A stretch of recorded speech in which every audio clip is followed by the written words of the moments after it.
The latest this morning as tensions remain high in Afghanistan as U.S. troops are still set to leave the region. This comes as the Taliban takeover is causing chaos across the country.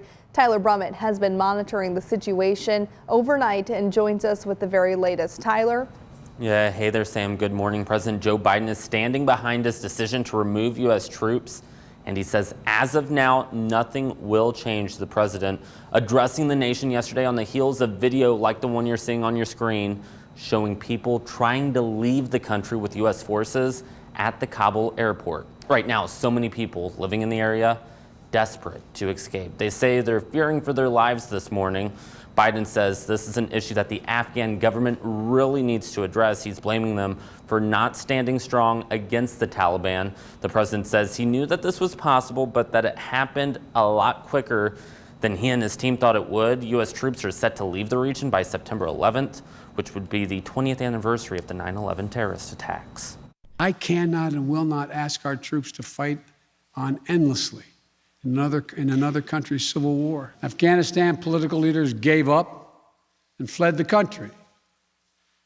The Afghan military collapsed, sometime without trying to fight.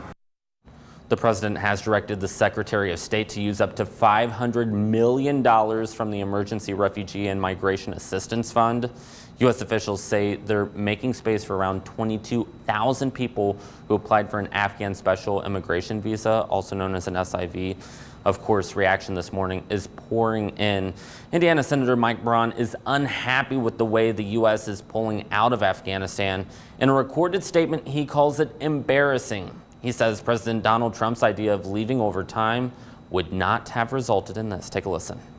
We had the ability to orchestrate this, to get our own people out safely, Afghanis as well, in the material.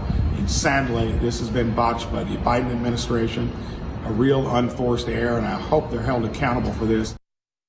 Of course, we are going to continue to keep you updated on this. As this develops, we'll have the latest for you both right here on ABC 21, as well as on our website, WPTA21.com. Sam, of course, this continues to develop by the hour. So much happening. I know you've got more actually right now. Tyler, thank you. The majority of Americans are happy with the withdrawal. That's according to a poll. But they don't like the way it's happening, like Senator Braun. Yesterday, ABC 21 spoke with a local veteran of the war. She was one of 6 women helping the Afghan government improve infrastructure, things like agriculture and medical care.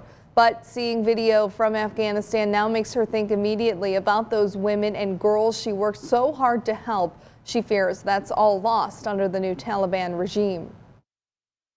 It breaks your heart, not just because of the lives that we lost, but also of the people, the good people of Afghanistan that have been left behind one more time. Overnight, the Taliban made an announcement on TV calling for amnesty and saying they don't want women to be victims and that they would like women to join their government. The militants are trying to reassure citizens their rule will be different, but citizens are still skeptical. Thousands still wanting to escape.